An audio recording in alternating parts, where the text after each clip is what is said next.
talking about fractions. Can anybody tell me what a fraction is? Fraction is a part of a whole. That's right, a fraction is a representation of a part of a whole. Your homework for the weekend was to try to find a fraction in your everyday life at home. Who can give me an example of something that they found from home? Fruit. Steve, go ahead.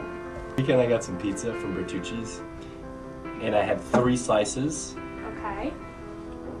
from the cheese pizza. It was really good. Okay, so what kind of fraction did you come up with then? What information do you need to know about the pizza to come up with a fraction? There were 8 slices in the pizza, and I had 3 of them. Very good. So who can tell me, based on Dave's story, what the fraction of the slices of pizza that he ate would be? Aaron. 3/8. Okay, good. Why is it 3/8? Because there were 8 slices in the whole, which is the bottom number, and then he ate 3 of them, so we put that on top Okay, to very represent the good. parts. Who can tell me what that bottom number is? What is the name for that bottom number? Yes. It's the denominator. Okay, and that means what? Is that the pieces of the whole or the whole altogether? That's the whole altogether. Very good. And who can tell me the number on the top? What does that represent? Dave. The numerator, which are the pieces. The pieces. So in your example, the pieces of pizza that you ate, right? Okay, very good. So today we're going to be working with fractions in the classroom, similar to what you did over the weekend. We're going to be finding fractions around the room, something that represents pieces of a whole. So for example, look at the table that you're sitting at right now. How many people are sitting at that table? 5. 5. Very good. How many girls are sitting at this table? 5. 4. 4. Very You good. call me a girl. 4. So what kind of fraction could we come up? 4/5. 4/5. Very good. What about the number of boys sitting at this table? Steve? 1/5. 1/5. Very good. Okay, so we're going to start our activity for the day. I'm going to give everybody a piece of paper, and you're going to find 4 examples and draw them on a Thank piece you. of paper with the marker. Can I Okay. have the red, please? Sure. Thank you, Miss Kennedy. Thank you. Thank you. Okay.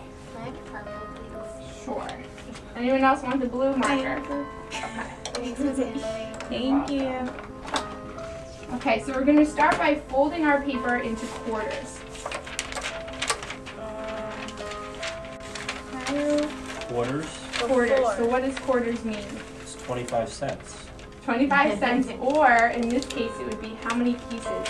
How many parts of paper? 4. So we're going to fold it in half like this. Everybody watch. And then fold it in half one more time. She's doing it, man.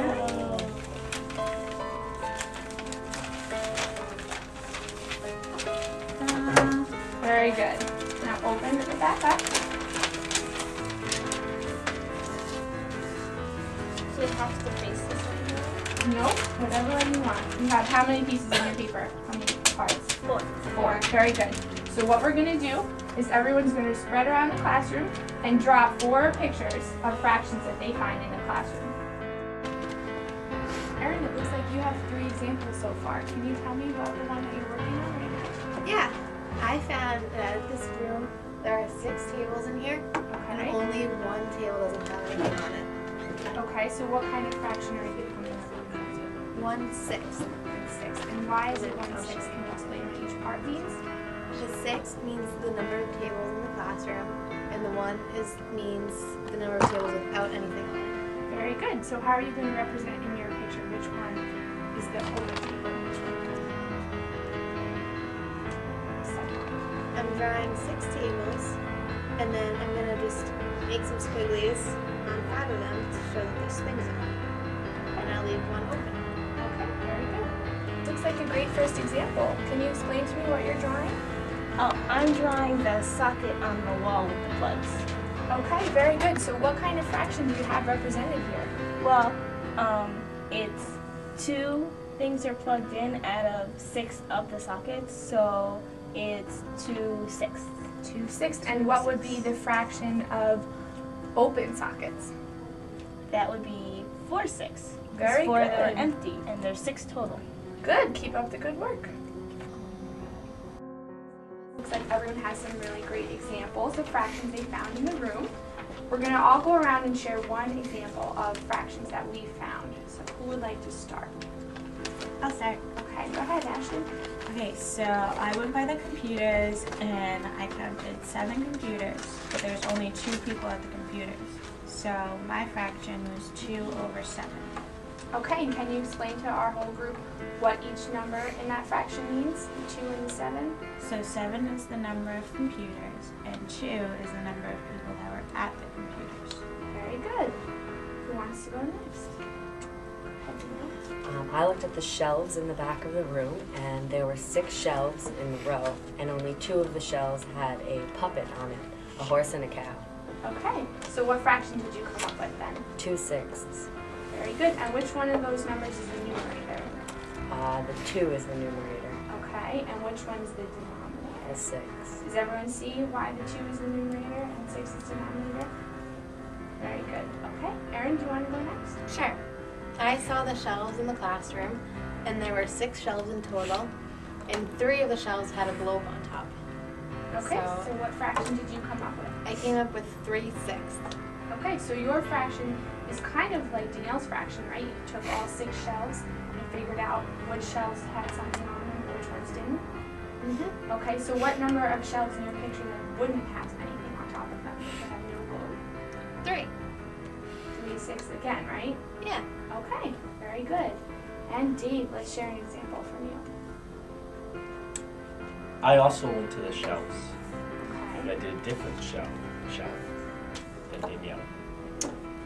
I saw a pig, a duck, another pig, animals on that shelf, Okay. and there were 6 different rows. And then I noticed that these 3 animals took up half of the shelf. Okay, so I see you have 2 fractions then written on your paper. Can you explain what that first fraction is? That one on the top there? So the one on the top I had was 3/6 because there were 3 animals and there were a total of 6 different rows, 6 shelves, right? shelves. Okay, and so then what is that bottom number there? 1/2 because I realized that the animals took up half of the shelves.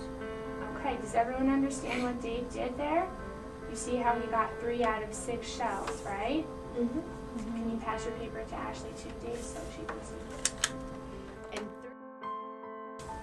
And So 3 out of 6 shelves. And can you see how that's half of them? That there's the same amount of shelves with something on them as there are without something on them, right? Does that make sense? Because there's 3 animals and 3 empty ones. Right. So Does it's everyone half. understand? Yeah. thank you. You're welcome. Yeah. Okay, that's very good, Dave. What you found is something called an equivalent fraction. And tomorrow we're going to be working a little bit more on that. So I want everyone to pay attention to what Dave did today. And we're going to be working on that tomorrow, okay?